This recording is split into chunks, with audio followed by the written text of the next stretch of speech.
Hermanos y hermanas en Cristo, que la paz del Señor resucitado lin sus corazones en este día tan santo. Hoy nos reunimos no solo para celebrar la victoria de Jesús sobre la muerte, sino también para reflexionar con humildad sobre cómo podemos honrar verdaderamente este sagrado domingo de Pascua. Como decía muchas veces el querido Padre Pío, es más fácil que la tierra de jurar, a que el alma que reza y confía en Dios se pierda. Y así, con es mismo espíritu de oración y confianza, quiero invitarlos a mirar en su interior, a examinar nuestras acciones y a descubrir 5 cosas que no debemos hacer en este día tan lleno de gracia. No es un juicio, sino un llamado al amor, a la conversión del corazón, a vivir la Pascua no solo con palabras, sino con hechos que glorifican, en aquel que dio su vida por nosotros.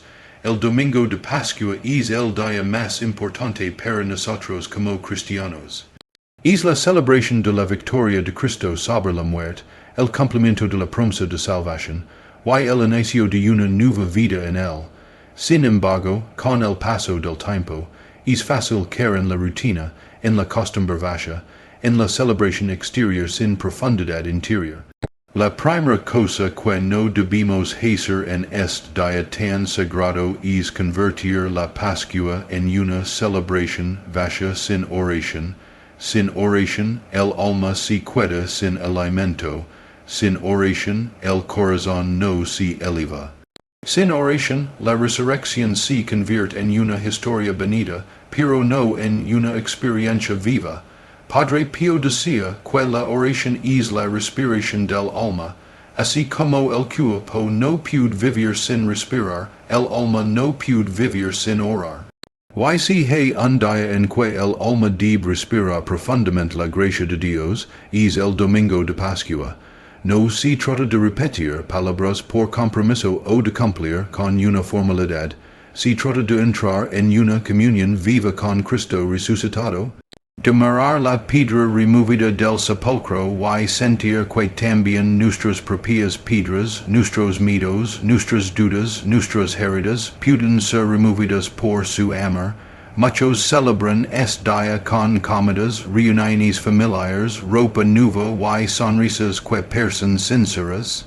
Todo eso está bien, siempre que no se convierta en el centro, porque cuando la Pascua se reduce a eso, pierde su esencia. No debemos permitir que la resurrección de Cristo sea opacada por una celebración superficial. La oración es lo que nos mantiene anclados a la verdadera razón de nuestra alegría. La oración nos hace recordar que Jesús no solo resucitó hace más de 2000 años, sino que quiere resucitar en nuestro corazón hoy. El peligro de una Pascua sin oración es que se transforma en un evento social más, en una tradición más, en una fecha del calendario que pasa sin tocar el alma. Es como recibir una carta de amor del cielo y dejarla cerrada sin leer.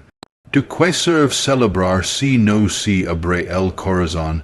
¿De qué sirve cantar, aleluya, si no se siente la presencia viva del resucitado en lo más profundo del ser?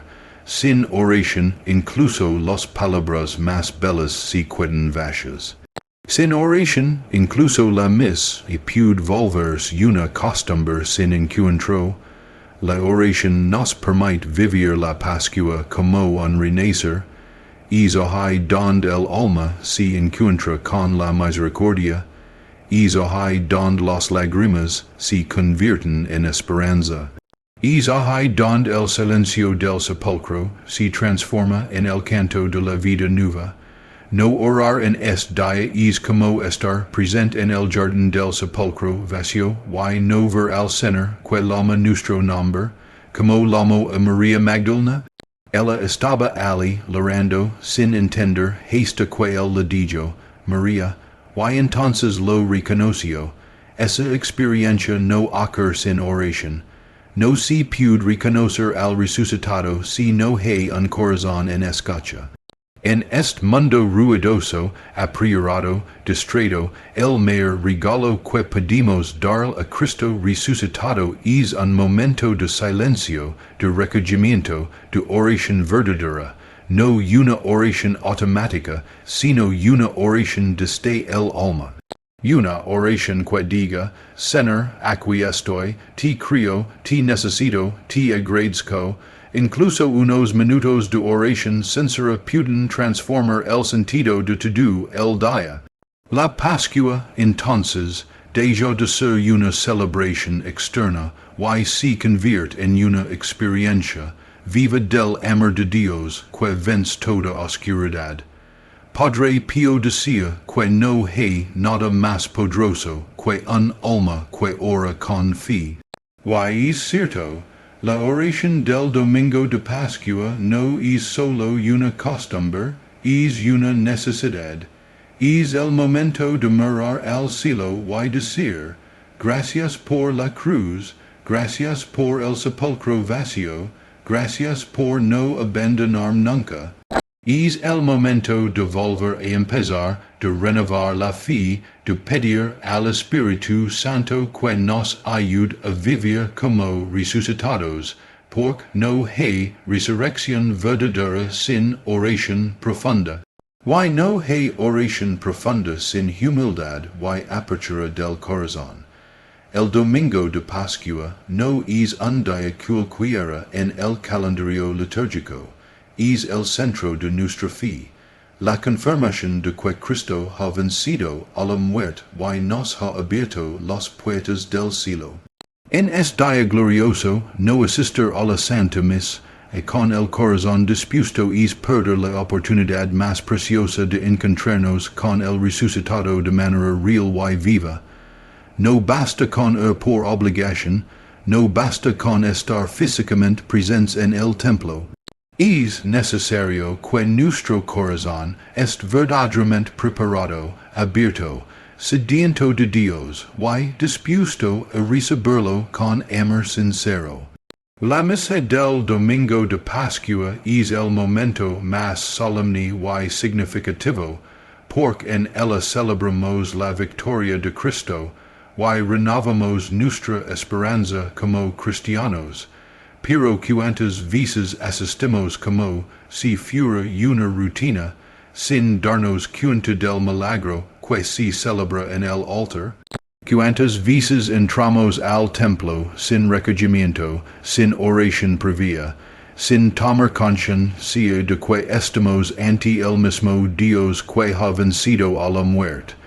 Asistir a la misa sin un corazón dispuesto es como estar presente en la resurrección de Cristo, pero con los ojos cerrados. Es como recibir un regalo del cielo y no abrirlo. Padre Pío decía que cada santa misa tiene un valor infinito, y que si lo comprendiéramos de verdad, lo haríamos de emoción. En la misa no solo recordamos la pasión, muerte y resurrección del Señor, sino que participamos activamente de ese misterio. Cada misa es el Calvario y la tumba vacía, el sacrificio y la victoria. Por eso, llegar a la misa de Pascua sin preparación interior, sin conciencia, sin fe viva, es una pérdida espiritual profunda. Es como ir al banquete sin hambre, como estar frente al amor más grande, y no responder con amor. Muchos van a misa en Pascua por tradición, por compromiso familiar o por cumplir con una costumbre, pero el Señor no busca cuerpos presentes, busca corazones dispuestos. Un corazón dispuesto es aquel que llega temprano, que se arrodilla con reverencia, que escucha la palabra con atención, que responde con alegría, que canta con fe, que se confiesa si es necesario antes de comulgar. Un corazón dispuesto es aquel que entiende que es día no se trata de uno mismo, sino de aquel que venció la muerte por amor a nosotros. El domingo de Pascua no puede vivir superficialmente. el corazón debe estar ardiendo como el de los discípulos de Emmaus, cuando caminaban con el resucitado. Ellos no lo reconocieron al principio, pero sus corazones ardían. Ard nuestro corazón cuando entramos al templo. Ard de fe, de gratitud, de deseo de estar con él. Porque si no ard, quizás es momento de pedir al Espíritu Santo que lo enchen, da de nuevo. Que no si solo un acto exterior, sino una entrega interior. Asistir a la misa del domingo de Pascua con el corazón dispuesto también significa estar atentos a cada palabra, a cada signo, a cada gesto del sacerdote, porque todo en la liturgia tiene un sentido profundo. El aleluya que resuena no es un simple canto, es un grito de victoria. Las flores, la luz, el incienso, el canto, todo expresa la alegría de la resurrección. Pero si no estamos con el corazón en sintonía, todo eso se vuelve decoración vacía. En cambio, si el corazón está presente, todo se convierte en una experiencia transformadora. Muchos se acercan a comulgar sin pensar en lo que están recibiendo. El cuerpo de Cristo resucitado entra en nosotros, se une a nosotros, se es uno con nuestra alma. Como no prepararnos para ese momento con devoción profunda? Como no recibirlo con humildad, con reverencia, con una fe viva? La misa de Pascua no puede vivirse como un rito más, sino como el encuentro más importante del año, el momento donde el cielo toca la tierra y la tumba vacía se convierte en morada del alma. Padre Pío celebraba la misa con una intensidad que conmovía a quienes lo veían. La raba se estremecía, vivía cada parte con un amor indescriptible, porque él sabía que no era un símbolo, no era un recuerdo, era una realidad viva. Cristo presente, Cristo ofrecido, Cristo resucitado. Esa misma presencia es la que se nos ofrece cada domingo de Pascua, pero especialmente es día, cuando la iglesia entera se une en un canto de victoria, cuando el mundo tiene la oportunidad de volver a empezar con esperanza. El corazón dispuesto no es algo que se improvisa, es algo que se cultiva con oración, con ayuno, con deseo de Dios. El domingo de Pascua debería ser un día en el que el alma se eleva por encima de lo terrenal para abrazar la luz de la resurrección. Es la culminación del misterio pascual, el momento en el que celebramos que Cristo ha vencido la muerte y nos ha traído vida nueva. Sin embargo, una de las cosas que debemos evitar con todo el corazón es permitir que el consumismo opaque el sentido espiritual de este día. Es fácil dejarse llevar por la cultura del gasto, de la apariencia, del entretenimiento, y olvidar el motivo central de esta celebración, Jesucristo resucitado. Vivimos en un mundo que muchas veces reemplaza lo sagrado por lo superficial.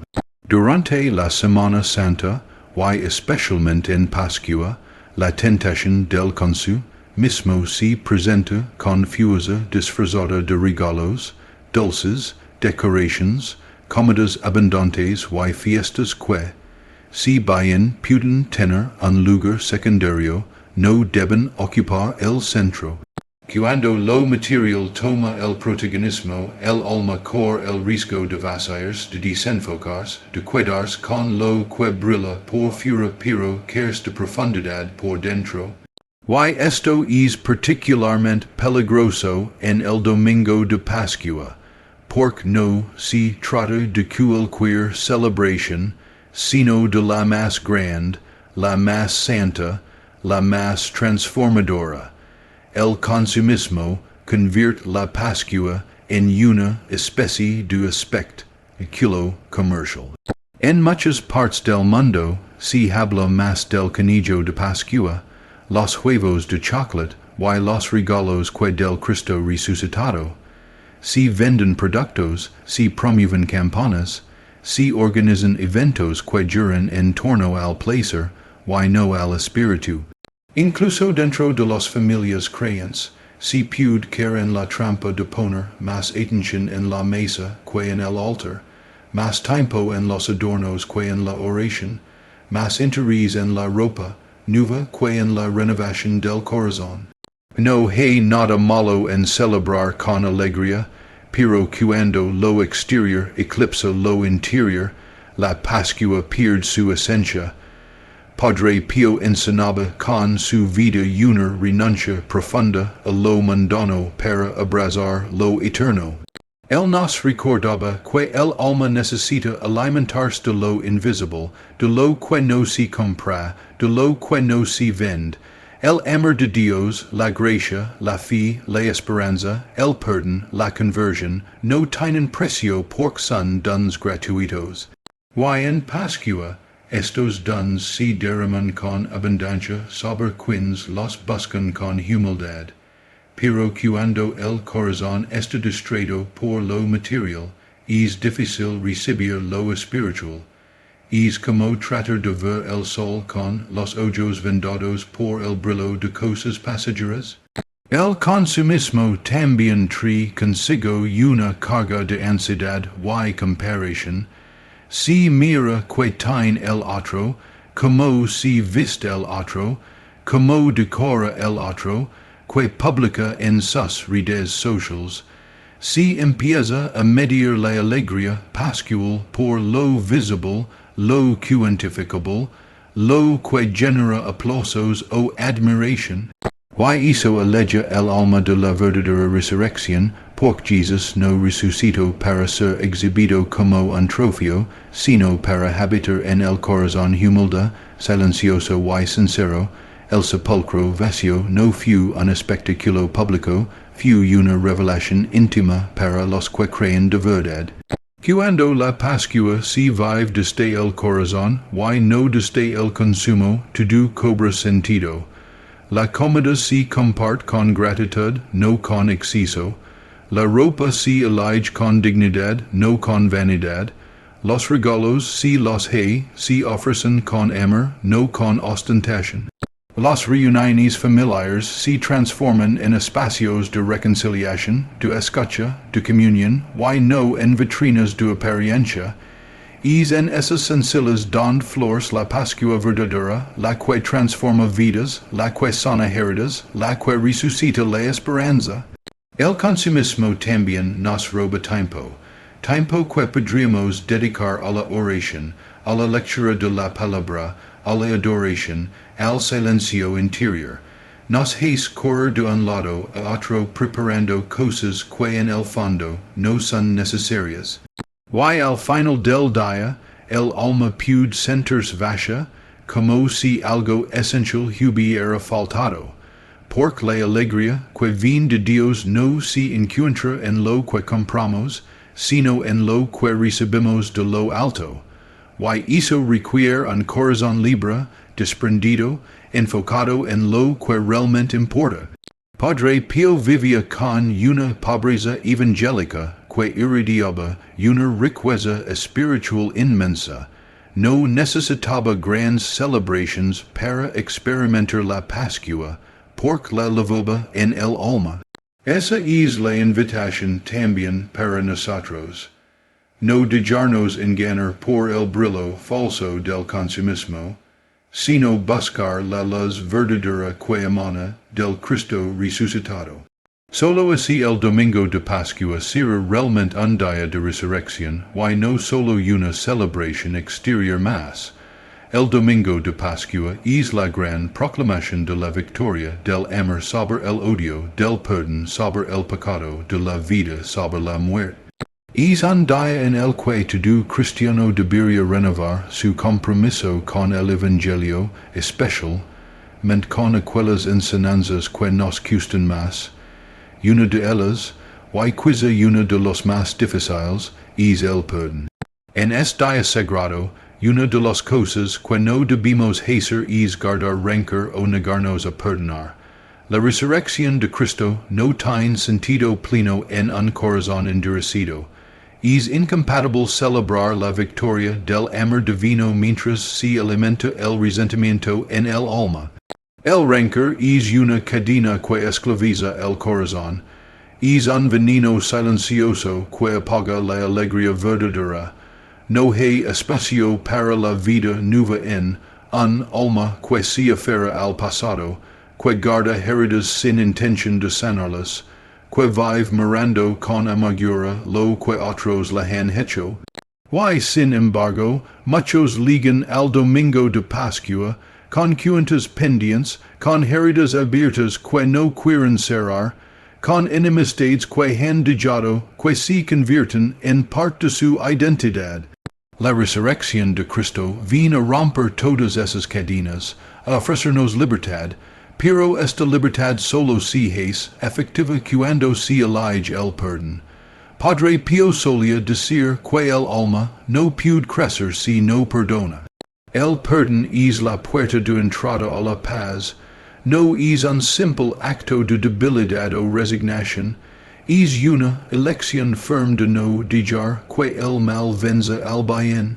Es una forma de participar activamente en la resurrección de Cristo, porque así como el perdono a quienes lo crucificaron, también nosotros estamos llamados a perdonar, incluso cuando duele, incluso cuando no hay una disculpa, incluso cuando el otro no cambia.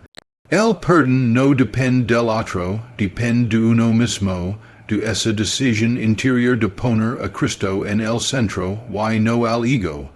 Guardar rencor en Pascua es como tener un sepulcro dentro del corazón. Es vivir atrapado en la oscuridad del Viernes Santo sin permitir que llegue la luz del Domingo de Resurrección. Es quedarse encerrado en el dolor cuando ya la piedra ha sido removida. Cristo resucitado nos invita a salir, a dejar atrás lo que nos encadena, a liberarnos de la prisión interior del resentimiento, pero esto requiere humildad, fe y mucha gracia, requiere mirar al otro no con los ojos de nuestras heridas, sino con los ojos de Dios. El Evangelio está lleno de llamados al perdón. Jesús enseñó que antes de presentar la ofrenda en el altar, debemos reconciliarnos con nuestro hermano. Y si hay un día en que esa palabra cobra especial fuerza, es el domingo de Pascua. No podemos comulgar con el cuerpo de Cristo resucitado si no estamos dispuestos a vivir según su ejemplo. No podemos decir aleluya con los labios y mantener el odio en el corazón. Esa contradicción anula la fuerza del mensaje pascual. Porque Cristo no resucitó para que sigamos viviendo en la muerte del rencor, sino para que resucitemos con él una vida nueva, libre y llena de misericordia. El perdón no siempre significa reconciliación inmediata, ni olvidar lo ocurrido, ni aceptar situaciones de injusticia o abuso. Pero sí significa soltar el peso interior, dejar de alimentar el dolor, entregar esa herida a Dios para que la sane. Significa confiar en que la justicia de Dios es perfecta, y que nuestra paz no depende de lo que otros nos hagan, sino de cómo nosotros respondimos. El perdón es una decisión valiente profundamente cristiana, y quizás la más clara señal de que el Espíritu de Cristo vive en nosotros. Cuando se guarda rencor, se deja espacio al enemigo del alma para que divida, enfríe el corazón y quite la paz. El resentimiento consume corro lentamente, transforma incluso las relaciones más valiosas en campos de batalla. Y muchas veces el otro ni siquiera lo sabe. Es uno mismo quien leva esa carga pesada. El domingo de Pascua es el día ideal para dejarla a los pies del Señor resucitado. Es el momento de decir, yo no quiero más esta amargura en mi alma, quiero vivir como tú, quiero perdonar como tú. why entonces comienza un camino de sanación? Padre Pío, a pesar de haber sido calumniado, incomprendido, acusado injustamente, nunca dejó que el rencor tomara raíz en su corazón. Su vida era una ofrenda de amor y reparación. Él sabía que el perdón no solo libera al otro, sino que libera a uno mismo. Y esa es la verdadera resurrección. Cuando el alma se libera del peso que no le pertenece, cuando decide amar incluso, cuando ha sido herida, cuando elige la cruz, pero también la tumba vacía. El domingo de Pascua es un día de gozo profundo, de los que disipa toda tiniebla, de esperanza que reinicia. Confusa invencible, celebramos la victoria de Cristo sobre la muerte, el cumplimiento de la promesa que Dios hizo desde antiguo. Sin embargo, entre tanto alegría y celebración, existe un peligro silencioso que muchas veces pasa desapercibido. Pasar este día sin agradecer profundamente la resurrección. No agradecer conmovidos, no detenernos a contemplar lo que realmente ocurrió, es una de las cosas que no debemos permitirnos el domingo de Pascua. Porque la gratitud no es solo una expresión de cortesía espiritual, es una respuesta vital del alma que reconoce el amor inmenso recibido. Cristo no resucitó solo como un signo de poder divino, resucitó por nosotros, para que en él tengamos vida eterna, para que el pecado y la muerte ya no tengan la última palabra sobre nuestras vidas. Esa verdad es tan grande que ningún corazón debería permanecer indiferente. El alma que entiende, aunque sea en parte, el misterio de la resurrección, no puede hacer otra cosa más que postrarse espiritualmente y dar gracias. Y no una gratitud rápida, como quien repite una fórmula vacía, sino un agradecimiento profundo, nacido de lo más íntimo, que transforma el modo de morar, de vivir, de amar. Padre Pío vivía cada día con un corazón profundamente agradecido, especialmente en la celebración de la Eucaristía, donde actualizaba el misterio pascual. En su mirada, en su oración, en su silencio, se percibía esa gratitud constante que no dependía de las circunstancias, sino de la conciencia de haber sido salvado por Cristo. Nosotros, muchas veces, nos olvidamos de agradecer porque damos por sentado lo que hemos recibido. Escuchamos tantas veces que Cristo resucitó, que ya no nos detenemos a pensar qué significa eso para nosotros personalmente. Y así, el domingo de Pascua corre el riesgo de ser un día más en el calendario, una celebración bonita, pero sin verdadera profundidad espiritual. Agradecer profundamente la resurrección significa reconocer que sin ella estaríamos perdidos, significa admitir que el mal no tendría remedio, que la muerte sería un final sin esperanza, que la culpa pasaría sobre nosotros sin redención. Pero Cristo resucitó, y con su resurrección vino la vida nueva, vino la certeza de que el sufrimiento no es inútil, de que la cruz no es el final, de que cada lágrima puede ser recogida y transformada. Agradecer es mirar a la tumba vacía y decir, gracias, Señor, porque me diste la vida cuando no la merecía, porque venciste por mí lo que yo no podía vencer. Muchas veces el alma se vuelve tibia, se acostumbra a los verdades más sublimes, se distrae con lo superficial.